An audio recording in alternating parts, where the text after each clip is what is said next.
In 2020, a national survey of over 2,000 young people found that COVID-19 crisis had had a negative effect on young people's health and well-being, especially among some marginalised groups.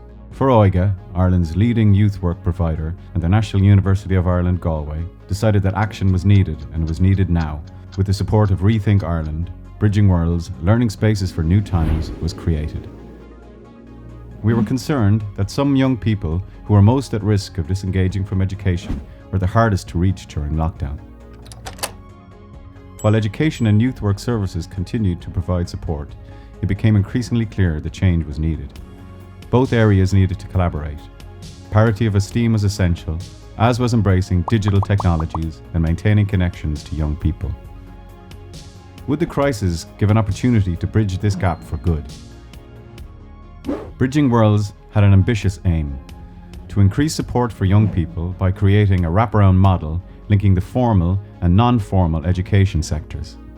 35 teachers and 30 youth workers were recruited in Galway, Mayo and Roscommon.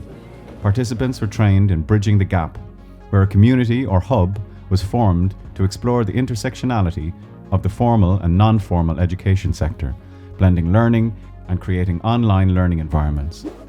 The teachers and youth workers were offered the opportunity to be trained in Foróige's positive youth development programs focusing on empathy, leadership and entrepreneurship. Participants were supported to facilitate these programs with young people and were offered additional follow-up sessions to gain efficiency in using online platforms and maintaining links moving forward. Research on Bridging Worlds found that this was the right project at the right time, delivered to the right people. Both teachers and youth workers engaged actively in the programme and reported high levels of satisfaction with the support received. 95% of participants found the Bridging the Gap training useful or very useful. 85% of participants reported that their knowledge of the formal and non-formal sectors increased or very much increased.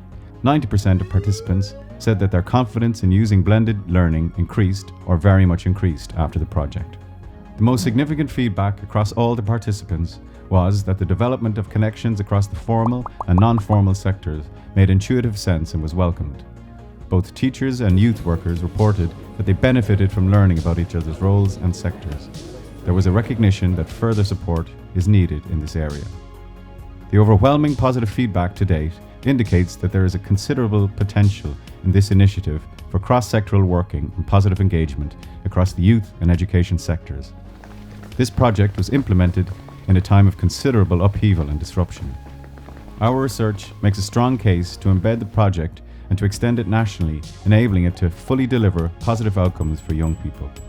We believe that Bridging Worlds has the potential to support the progression of teacher and youth worker skills and to enable more effective cross-sectoral joint working. Fully implemented, Bridging Worlds will create a more cohesive, connected, responsive and supportive environment for young people to develop and thrive.